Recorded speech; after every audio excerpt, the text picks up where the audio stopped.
Hi fans of high quality entertainment. First of all, just heard about an hour ago or so that Denny Laine sadly passed away. Great musician. Love his work, of course, in the Moody Blues and Wings. And yeah, I really liked a lot of his songs he did with Paul McCartney. And like I said, just a great singer and musician. So may Denny Laine rest in peace. So this is, since, I don't buy a lot of brand new albums every year, artists releasing new albums, just a handful. What I've done instead for this year is I've picked what I think I have played the most and loved the most for the entire year. And I've ranked them from 10 to 1. At number 10, which was gifted to me, the Rolling Stones, Hackney Diamonds. Yeah, I really love the album. I did a reaction to it. I listened to it for the very first time on Spotify, and I really enjoy this album.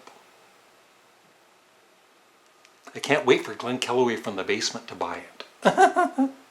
So that's number 10. Just remember, all of these, even though, 10, 9, 8, they're ranked. I love all of these albums. Number 9 at the moment, and I played this quite often. It's a pretty long album, and that's 2 CDs. Can. Tego Mego. One of the most bizarre albums I've ever heard, and I love it.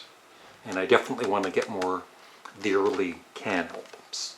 So that's number 9.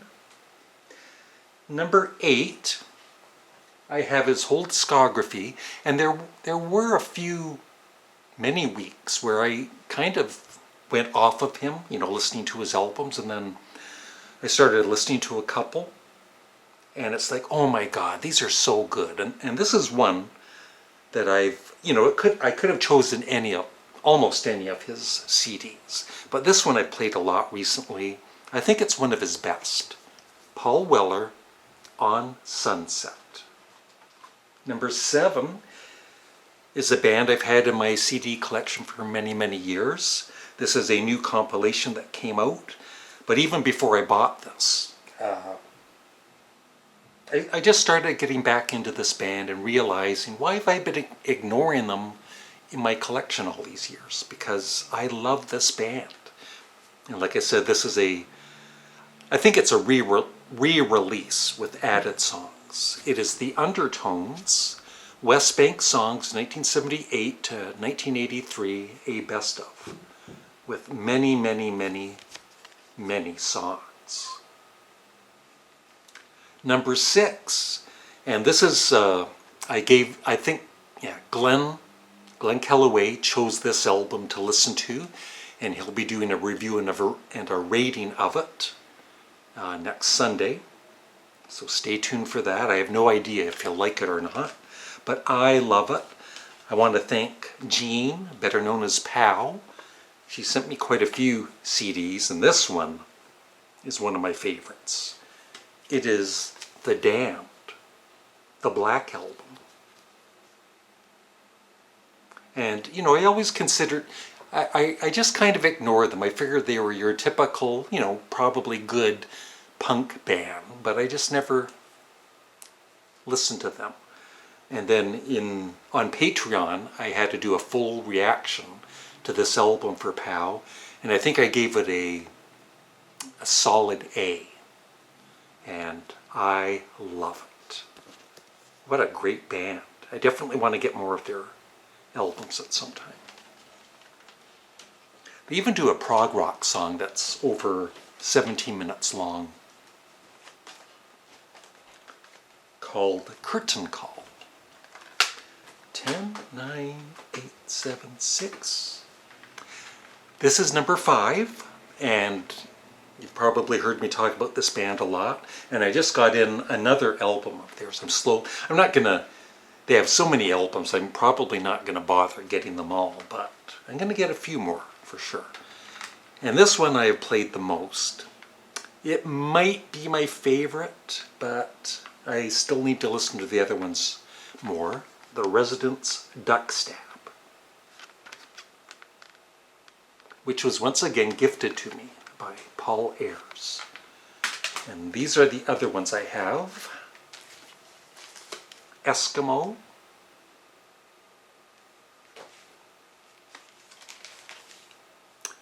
The Residents Present,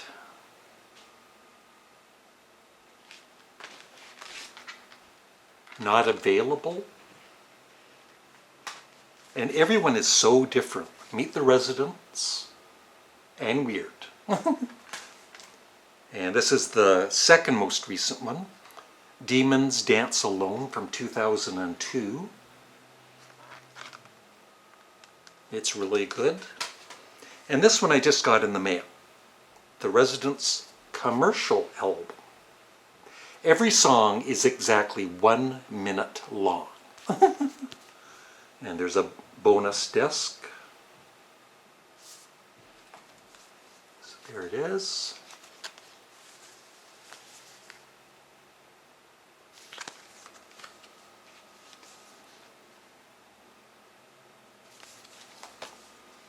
Yeah, these are very well done.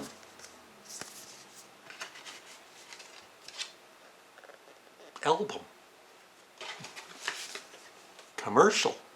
I get it. Commercial album. I like that.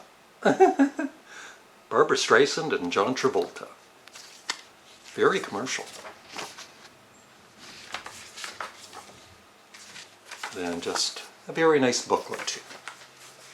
But we'll get back to the rankings. Number 4, once again a band I've talked about a lot. I only have this one album by them.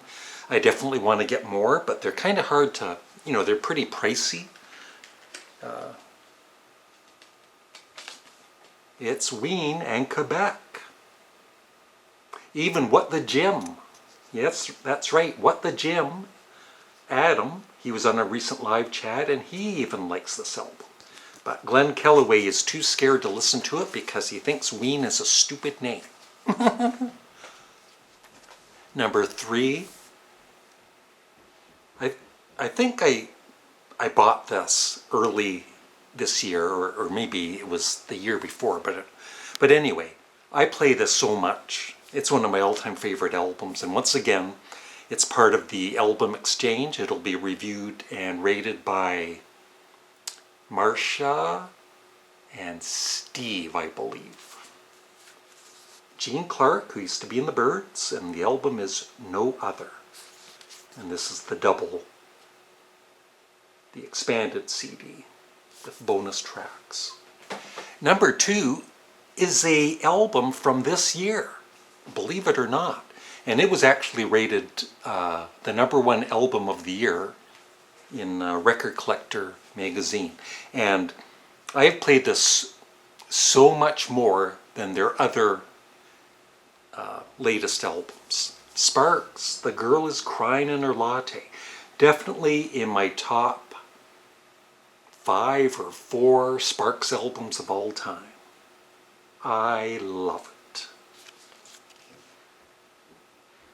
And they had a really good year playing at the Royal Albert Hall for two nights and the Hollywood Bowl. And of course Molly and I saw them in Toronto for the 2nd year in a row. And they're just excellent. But they're not number 1, I know. Number 1, and I've included both sets, is a band called the Beatles. Yeah.